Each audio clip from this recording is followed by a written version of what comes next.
We are finally reviewing a Zelda title on this channel. It was always something I wanted to do, but never could find the time to commit the time needed to review one of these projects.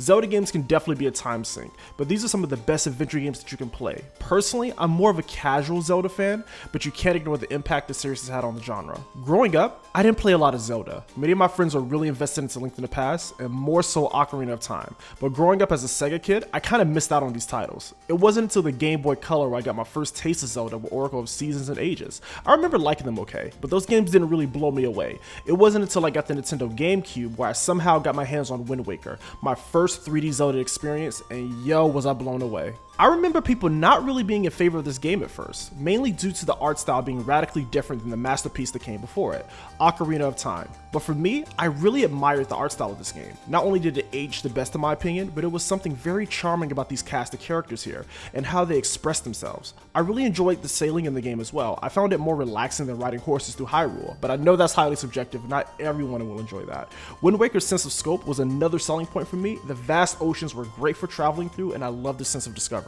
Now, for this review, I am playing the HD re-release that can be found on the Wii U. This is the version that I recommend you play if you decide to play this game. The Wii U version offers higher resolution visuals and fixes that help with the overall flow of the game. Not only that, but the Wii U gamepad is great for inventory management and glancing at the map while you sail across the Great Sea. This allows the player to keep the game going without the need to pause the game constantly. You can also play the game with a Pro Controller, but trust me, the gamepad is the way to go. Now let's get into the story. Now, like I stated, I am more of a casual Zelda fan, so I don't really go too deep into the lore of the series or the whole timeline thing. I've always looked at these games as like their own individual stories, but I will acknowledge most of these games are connected in many ways. Wind Waker takes place after the events of Ocarina of Time. Ganon somehow escapes his imprisoned state and wreaks havoc amongst the descendants of the people who imprisoned him.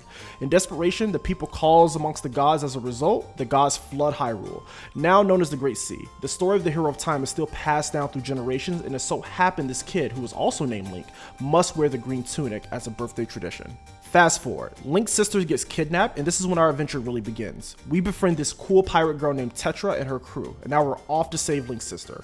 Later on, as we progress through the game, we realize that Link's purpose is much deeper and we must stop the evil Ganon once again.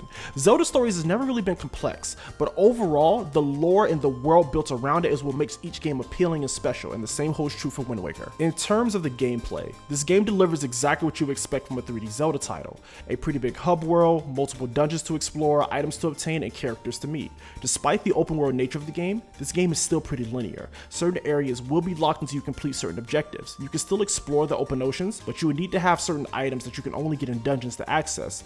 This can cause some unnecessary backtracking and constant revisiting. Your main form of travel is the Red Lion boat. This talking boat is who accompanies you throughout your entire adventure.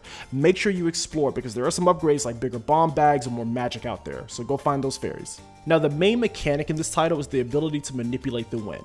You obtain this nifty item called the Wind Waker, which allows Link to control the direction of the wind and also pass time and fast travel. In order to get your boat to sail properly, you must direct the wind in the direction of your destination. Admittedly, this was something that annoyed me in the original Wind Waker and during the first half of the HD version. But one thing that the HD version has is the option to get the Swift Sail, which is a life changer.